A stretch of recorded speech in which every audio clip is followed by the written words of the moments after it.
Welcome to the Overlooked Motel, the place where underseen and unappreciated films are given their moment in the spotlight. Today's selection is a standout effort from the late aughts that wasn't really given a fair chance at success upon its initial release in 2008. The Midnight Meat Train, which is based on a Clive Barker short story of the same name, is an intense and violent effort that benefits from a claustrophobic setting, arresting cinematography, and a killer cast of characters. While the film has found a cult fanbase in the years since its limited theatrical exhibition, it deserves to be seen by a wider audience. The Midnight Meat Train follows Leon, played by Bradley Cooper, a struggling photographer that can't believe his luck when he scores a meeting with influential art dealer Susan Hoff. Leon's excitement proves to be short-lived when Susan proceeds to dismiss his work as lacking an edge and implores him to bring her something she hasn't seen before by capturing the darkest corners of the city in all their gritty glory. Leon rises to the challenge, but in doing so crosses paths with a cold-blooded killer that stalks the subway infrastructure after hours.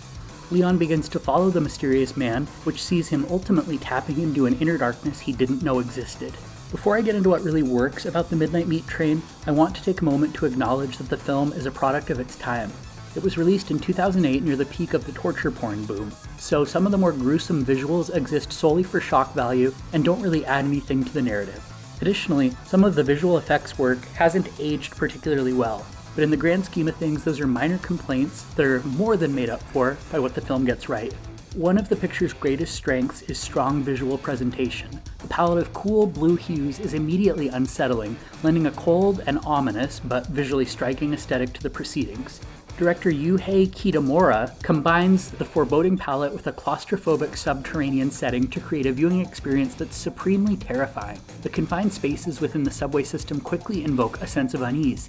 It begins to feel like we're trapped below the city streets with the characters, and that's such an uncomfortable sensation, but it works flawlessly to increase the tension level and keep the viewer in a heightened state of discomfort. That, combined with the simplistic but ominous score, makes this a terrifying exercise in underground terror. The atmosphere continues to build as the action progresses, and it culminates in a wild third act that contains a stunning final twist which is equal parts unexpected and surreal. The denouement really shook me the first time I saw it, and continues to give me the creeps upon repeat visits. In addition to some effective atmospheric flourishes and persistent tension, the film also features a killer supporting cast that includes Brooke Shields, Roger Bart of Excision and Hostel 2, Leslie Bibb of the Babysitter films, and accomplished character actor Peter Jacobson from the television series House and Ray Donovan. But the real star of the show is Bradley Cooper in the lead role. Cooper occasionally overplays his character's paranoia, but ultimately turns in a believable and often jarring performance.